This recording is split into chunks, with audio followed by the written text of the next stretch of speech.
নমস্কার বন্ধুরা, মেহুলি রান্নাঘরে সবাইকে স্বাগত। আজকে আমি তৈরি করব মাশরুমের তরকারি।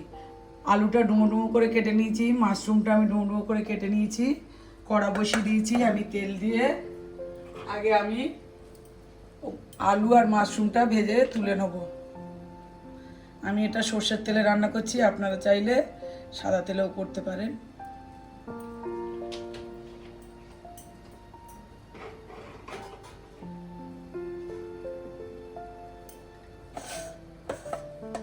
তেলটা আমার গরম হলে আমি আলুটা ভেজে তুলে নেব আর মাশরুমটাও ভেজে তুলে। প্রথমে আমি আলুটা ভেজে তুলে নেব।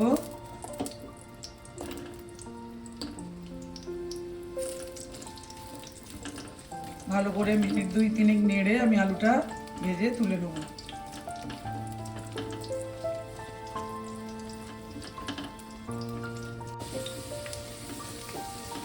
আলুগুলো আমি মিনিট 2-3 নেড়ে ভালো করে ভেজে নিয়েছি।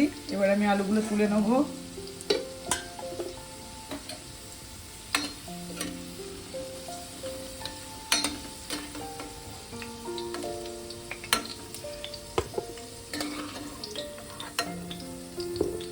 আলুগুলোকে তুলে আমি এবার মাশরুমগুলোকে ভেজে তুলে নেব।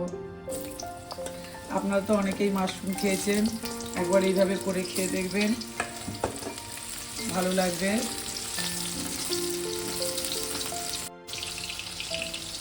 মাশরুমটা আমি ভেজে নিয়েছি মিনিট 2 ধরে। এবার মাশরুমটাকে তুলে নেব। খুব বেশি ভাজবো না, ভাজলে আবার এটা রবারের মতো হয়ে যাবে, ওই জন্য অল্প ভেজে নিলাম হালকা করে। এই মাশরুমটা আপনারা এমনি ভেজেও খেতে পারেন, ভাজাটা খুবই ভালো লাগে। এবার আমি কড়াইতে দিয়ে দেবো পেঁয়াজ, একটা ছোট পেঁয়াজ কোচা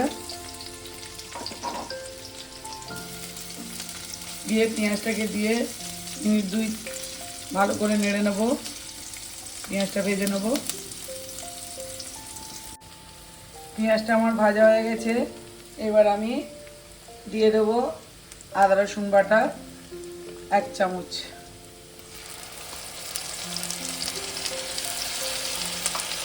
দিয়ে এটাও আমি ভালো করে মশলাটাকে কষিয়ে নেব, যাতে মশলার কাঁচা গন্ধটা চলে যায়।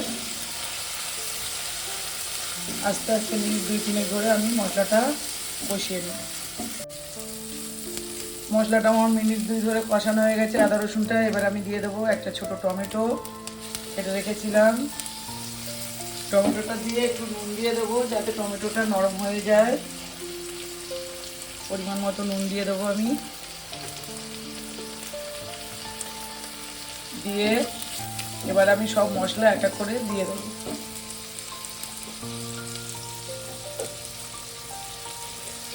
দিয়ে দেবো আমি এতে লঙ্কার গুঁড়ো 1 চামচ,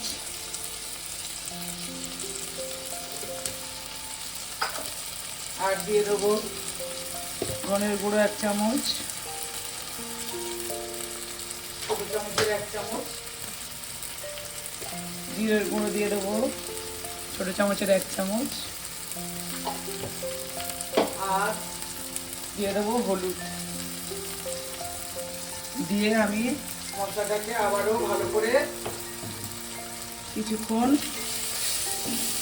নাড়িয়ে নেব। একটু জল দেব, দিয়ে এই মশলাটাকে ভালো করে কষিয়ে নেব। এবার আমি একটু দিয়ে দেবো গরম মশলা গুঁড়ো, অল্প করে একটু দিয়ে দেবো।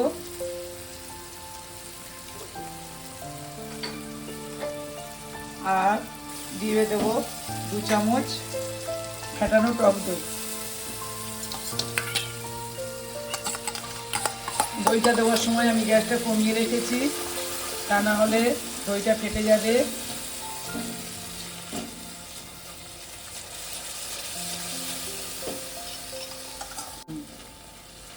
মশলাটা আমার প্রায় কষানো হয়ে গেছে। এবার আমি আলু আর মাশরুমটা দিয়ে দেবো। দিয়ে ভালো করে মশলার সঙ্গে কষিয়ে নেব। মিনিট 2 ধরে ভালো করে আমি কষিয়ে নেব। আমি মাশরুম আর আলুটা দিয়ে মিনিট 2-3 ভালো করে কষিয়ে নিয়েছি। এবার আমি জল দিয়ে দেব। জল খুব বেশি দেব না।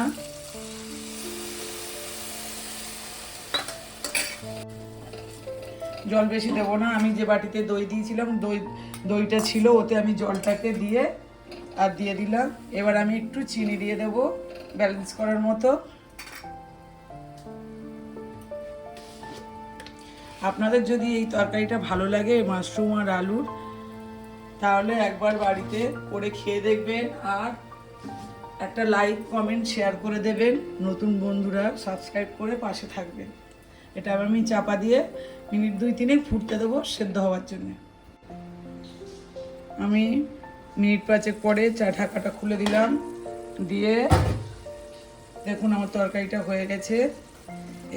এইভাবে আপনারা একবার হলেও বাড়িতে করে খাইবেন। এবার আমি তরকারিটাকে ঢেলে নেব। গ্যাসটা নিভিয়ে আমি তরকারিটা এবার ঢেলে নেব।